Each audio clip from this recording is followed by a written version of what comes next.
For more on how this affects the so-called Bush Legacy Project, or what we are now calling the Bush Legacy Projectile, time now to call in our own Howard Fineman, senior Washington correspondent for Newsweek magazine. Howard, good evening. Good evening, Keith. The symbolism of this in Iraq is one thing, but even ignoring what it means there, the entire Bush presidency now has another visual symbol. Which one wins out in history, the mission accomplished banner or this thing yesterday?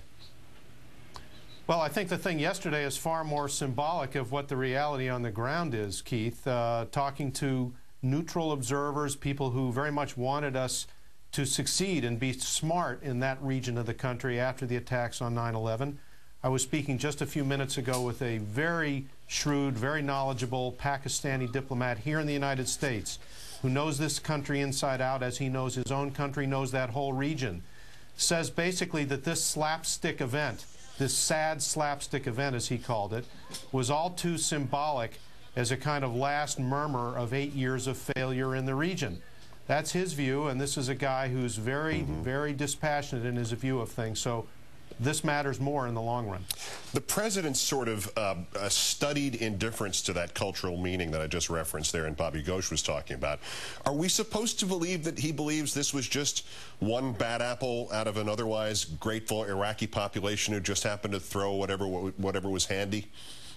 Well, of course, the key to George Bush is that he doesn't really care what you believe or what I believe or what most of the rest of the world believes about what the level of sophisticated knowledge he does or doesn't have. This is a guy capable of self-denial, but more than that, a studied indifference to the opinions of the rest of the world. I think he has to know, but talking to a friend of his this afternoon, I couldn't get a straight answer out of that person. They don't really know, but the point is George Bush doesn't care.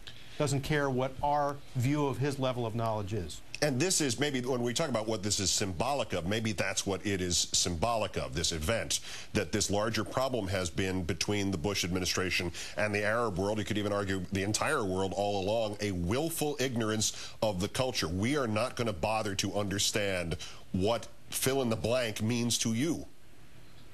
Well, to look at it through George Bush's eyes and give him his theory as something that he honestly believes in, because he's arguing that our brand of democracy is so fundamental to human life, it is so essential to the human condition, that local cultural differences don't matter as much as our basic commitment to freedom as we know it and understand it here in America. That's been his theory from the beginning. That was the theory that justified his response to 9/11, and that is the theory that's eliciting the throwing of shoes and the continued unsettled state of world opinion about the United States, and in particular George Bush's leadership.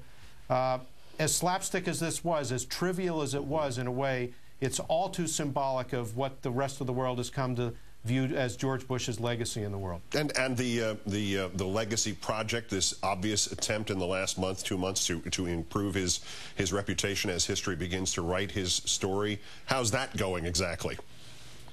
Well, it's not going well. He's gone around to give a series of interviews to television stations and networks and print outlets.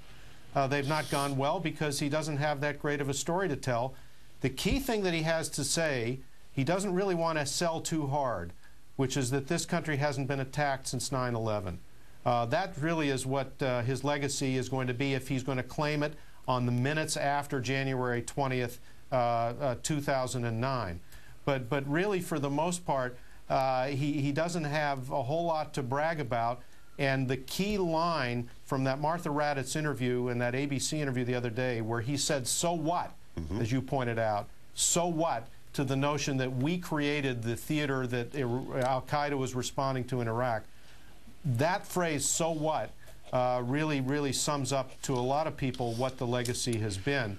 And when you're looking at foreign policy, there's nobody going to be able to claim this as much of a victory. Well, I will actually disagree with you on one point. I think we're leaving out one thing we can give the president credit for. His reflexes clearly still work. That was a very adept and adroit maneuver getting the way out of the, I would have been hit right in the forehead by that shoe. Yeah, and Maliki gets some credit for some blocking maneuvers. An attempt at the block. They're both athletic men, if not necessarily leaders. Howard Fineman of MSNBC and Newsweek. As always, great thanks, Howard. Thank you, Keith.